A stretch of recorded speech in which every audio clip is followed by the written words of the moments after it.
ایک دفعہ کا ذکر ہے کہ ایک گھنے جنگل میں شیر گہرے گڑھے میں پھنسا ہوتا ہے اور وہاں سے گزرتے ہوئے کسان کو دیکھ کر اس سے مدد کی درخواست کرتا ہے۔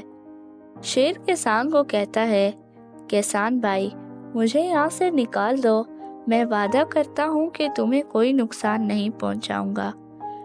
کسان سوچ میں پڑ گیا کہ اسے شیر پر بھروسہ کرنا چاہیے یا نہیں۔ کسان کہتا ہے، تم کیسے یقین سے کہہ سکتے ہو کہ تم مجھے نہیں کھاؤ گے؟ شیر یقین دلاتا ہے کہ وہ بدل چکا ہے اور صرف آزادی چاہتا ہے۔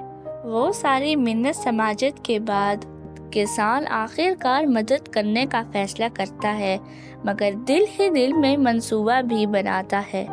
وہ ایک موٹی رسی نیچے پھینکتا اور کہتا ہے کہ رسی پکڑ لو، میں تمہیں اوپر کھینچتا ہوں۔ جیسے ہی شیر آدھا اوپر آتا ہے، کسان فوراً رسی کو ایک درخت کے گرد باندھ دیتا ہے۔ یہ دیکھ کر شیر حیران رہ جاتا ہے اور مزید اوپر آنے کی کوشش کرتا ہے، لیکن وہ آدھا لٹکا رہتا ہے اور یوں کسان اس کے شکار سے بچ جاتا ہے۔